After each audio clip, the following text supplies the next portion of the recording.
When? So the Lord is going to bring judgment based on what they've done. Because they know who we are. But they won't tell us. Because if they told you, if they actually told you were the children of Israel, how much you think they'll make in these churches anymore? All the churches is empty because there's no more Sunday service. Because the Israelites follow the Sabbath. How many of you are going to be Buddhists and know that you're Israel? Or any other religion, if you know you Israel? How many of you are going to say Assalamu alaikum when you realize it was the Arabs that sold you into your captivity? And it's getting paid off for you. If you know you Israel, no more kufis, no more prayer rugs. That's money, man. That's finances. They need you to be ignorant. All right? Now, let's find out who are the sons of Ham. Somebody get me a Bible dictionary before we go to 2 Kings to start this thing. Thank you, brother. I'm going to ask the Negroes out there, because we're speaking to you right now, the so-called Negroes. And they'll never teach you this in our modern-day institutions, your schools, or your churches. The NAACP say they for colored people, but yet they never told you the children of Israel. Somebody get Ham out of the Bible dictionary for me. Let's find out. And we didn't print this up. Okay? Zondervan printed this. Brother, can you please read the definition of Ham for me? Ham, the youngest son of Noah, born probably about 96 years before the flood, and one of 8 persons to live through the flood. So he was one of 8 persons to live through the flood. Ham was the youngest son of Noah. Read on. He became the progenitor of the dark races. He became the what? The progenitor of the dark races. He became the father of the dark races. So you would think that includes us, right? We're dark.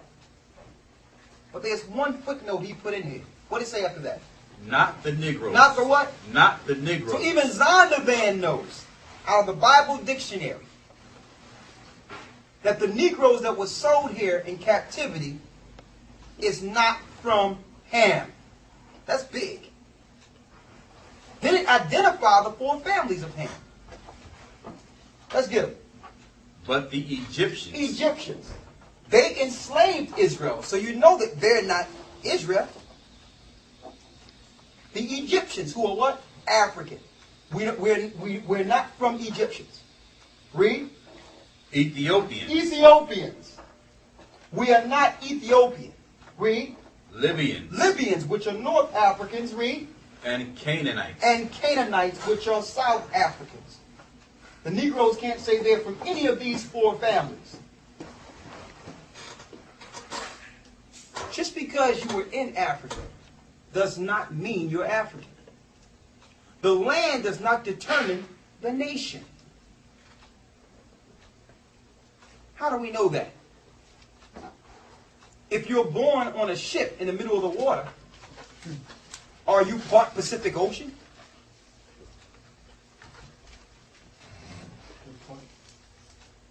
The landmass does not determine the nation. The sea determines the nation. So the question you should ask, well, if I'm not African, how did I get into Africa? And how did we eventually get to America if I'm an Israelite? Those are the questions you should be asking. How did you get in Africa? You ran into Africa in 70 AD, running from Roman persecution and slavery. That's history. You can read that in the book of Babylon and Timbuktu. Many historians know that. Okay? We stayed there for about 12 to 1300 years.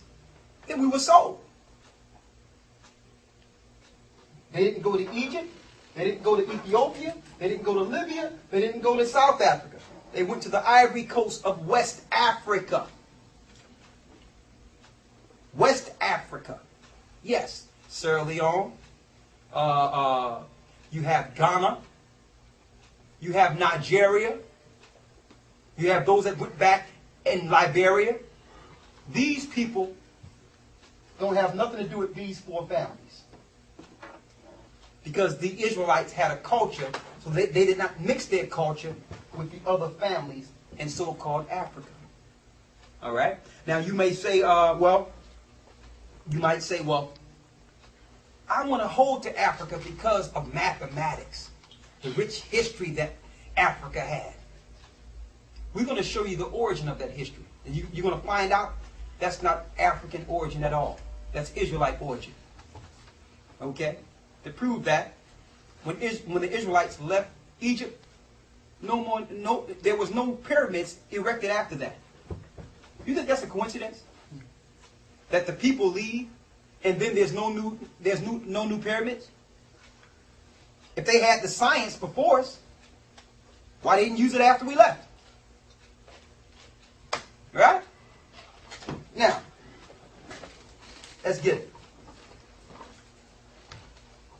Let's get the Ethiopians first, one of the families of Ham.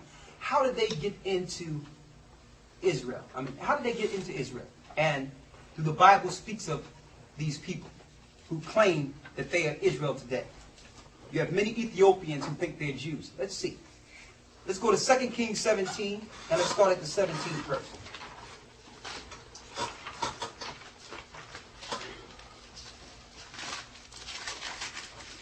I'll wait for everyone to get it there. 2 Kings 17 and 17. And they caused their sons and their daughters to pass through the fire, and used divination and enchantments. So our people started dealing with evil. Started sacrificing their children and doing all types of evil. Read on. And sold themselves to do evil in the sight of the Lord. And they sold themselves to do evil in the sight of the Lord. Read. To provoke him to anger. Therefore the Lord was very angry with Israel, and removed them out of his sight. So because Israel, which were primarily the Indian tribes, you got the Puerto Ricans, the Indians, the Mexicans, these are all from the lost tribes of Israel, if you've seen some of our past teachings. They were doing much evil in the land, which was the northern kingdom. Started sacrificing their children, so the Lord did what? Read that part again. He moved them out of his what? Therefore the Lord was very angry with Israel, and he removed them out of his sight. The Lord's sight is on his land Israel. So he moved them out of the northern kingdom. Read. There was none left but the tribe of Judah only. And the only people that was left are the three tribes, Judah, Benjamin, and Levi. The rest of the Indian tribes left and eventually came over here. So something happened after the Indian tribes left there. Let's see what happened after that. Read. Also Judah kept not the commandments of the Lord, their power, but walked in the statutes of Israel which they made. Go ahead. And the Lord rejected all the seed of Israel, and afflicted them, and delivered them into the hand of spoilers, until he had cast them out of his sight. Go ahead. For he rent Israel from the house of David, and they made Jeroboam the son of Nebat king. And Jeroboam drove Israel from following the Lord, and made them sin a great sin. Go ahead. For the children of Israel walked in all the sins of Jeroboam which he did. They departed not from them, until the Lord removed Israel out of his sight, as he had said by all his servants the prophets. So was Israel carried away out of their own land to Assyria unto this day. So they was carried out of their land, which was the northern kingdom, to Assyria. You're going to find out that the majority of them served captivity for about 3 years, and the Lord showed them signs, and they came over here to the Americas. Those were the Indian tribes. So because the land was void of these people, Assyria put a new people in the land. Let's see. See, this is history. They're not going to teach this in your colleges and in your churches. If you want to know how people got into different parts of the land or different parts of the earth, the Bible identifies each migration. The Bible is a history book. Read. Verse 24. And the king of Assyria brought men from Babylon and from Cuthah. From Babylon and Cuthah. You understand that? That's the Ethiopians. Read. And from Ava and from Hamath. And from Hamath. These are Africans. Read. And from Seraphim, and placed them in the cities of Samaria instead of the children of Israel. So you want to know how the Ethiopians got into the land and started thinking they were Israel? the Assyrians placed them in the land. And they wasn't the physical people of the seed of Israel. They were Hamitic. So just because you're practicing the laws and you're practicing the ways of the Israelites does not make you an Israelite through blood. Read. And they possessed Samaria and dwelt in the cities thereof. And so it was at the beginning of their dwelling there that they feared not the Lord. Therefore the Lord sent lions among them, which slew some of them. So they were in the land, these Hamitic people, but they didn't know how to sacrifice right in the land. So the Lord started sending lions to slay them and their children. Read. Wherefore they spake to the king of Assyria, saying, The nations which thou hast removed and placed in the cities of Samaria know not the manner of the God of the land. Therefore he hath sent lions among them, and behold, they slay them, because they know not the manner of the God of the land. So because they didn't understand how to sacrifice to the true God of Israel, the Lord was killing them. Read. Then the king of Assyria commanded, saying, Carry thither one of the priests whom ye brought from thence, and let them go and dwell there, and let him teach them the manner of the God of the land. So how did the Hamitic or Africans learn about our God? The Assyrians took a Levite priest back to the land and taught them the way of our God. Now, something happens once. This is a generational thing. Because what happens is, if your great-great-great-grandfather was taught the ways of this land, and now you're doing it right, you come around 3 or 4 generations saying, well, I must be an Israelite. Not knowing that you're not an Israelite through blood. Your foreparents were just taught how to live in the land. So you're growing up in a land, and now through generation, you're thinking that you were the original people. Through generational error. Now, and you talking about just 3 or 4 generations, just think about after 1,000 years, you're being there. No one can tell you you're not an Israelite now. But yet, you didn't trace your history back to 2 Kings when your family, which were Hamitic, were placed in the land to make imposters. That's how you have African Jews who think they're Israelites. When you can't have 2 separate families be one nation. That's confusion. Israelites are from the seed of Shem. They're from the seed of Shem. Hamitic people are from the seed of Ham. 2 separate families. So there's no way you can have, logically, an African Jew. Y'all see that? So that's how they got in the land. And guess what? Guess who straightened this out? Our Lord and Savior Christ straightened this out to this Samaritan in St. John the 4th chapter who thought that she was really an Israelite, not knowing she was a descendant of the people that were placed in the land. So Christ straightened it out. Get Matthew 10 and 5 real quick. Christ straightened this out. Let's get it. Matthew 10 and 5. We're going to get that, and we're going to get St. John, the 4th chapter. Right?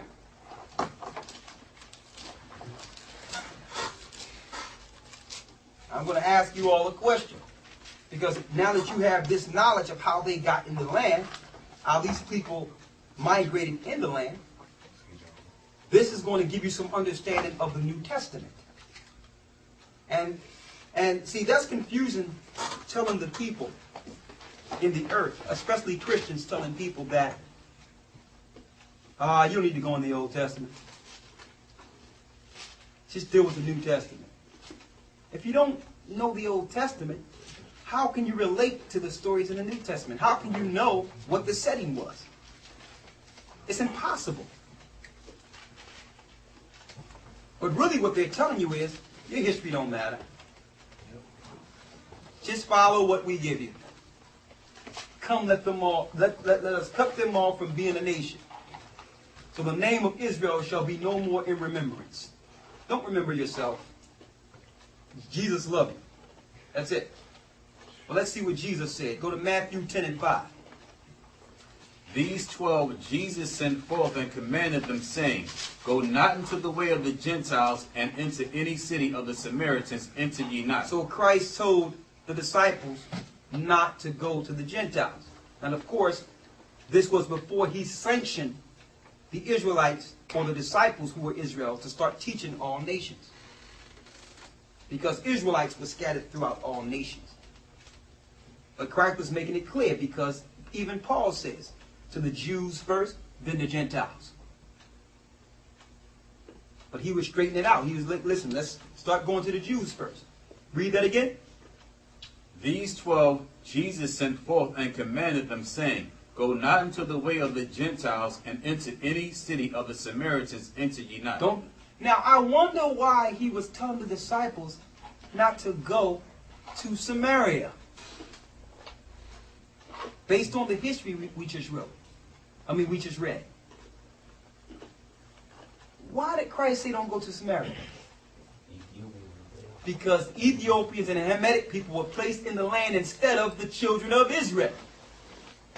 You see that? Yeah. Y'all see that? But read. But go rather to the lost sheep of the house of Israel. But I'd rather you go to the lost sheep of the house of Israel. Now, do you think the people that were taken out of the land were part of that lost sheep? You bet your bottom dollar they were lost. They were sacrificing other gods and all types of things. So now Christ was sending out his spirit to start gathering the elect of the people that were scattered throughout the earth. But first, he had to start with Israel. That's why he told them not going to Samaria, even though Samaria is in Israel. So that gives us another clue. Christ even knew. And the disciples knew the history of 2 Kings, the 17th chapter. They knew that those people that claimed that they were Israel were not Israel. Because they knew exactly where not to go. Y'all see that? Now let's see Christ dealing with one of the children of those Hamitic people. Go to St. John. Let's read, start at the 4th chapter in the first verse. Let's start there. Read that. When therefore the Lord knew how the Pharisees had heard that Jesus made and baptized more disciples than John. First of all, Christ baptized more disciples than John. Let's make that clear. So anyone that say that Christ was going to bring a new type of baptism instead of water, not understanding that the water baptism still stands, they're entirely incorrect. All right? I just wanted to say that. Even though Christ didn't go into the water himself, he had the disciples do it. But they had more baptisms than John himself. Read. Though Jesus himself baptized not, but his disciples. Go ahead. He left Judea and departed again into Galilee. And he must needs go through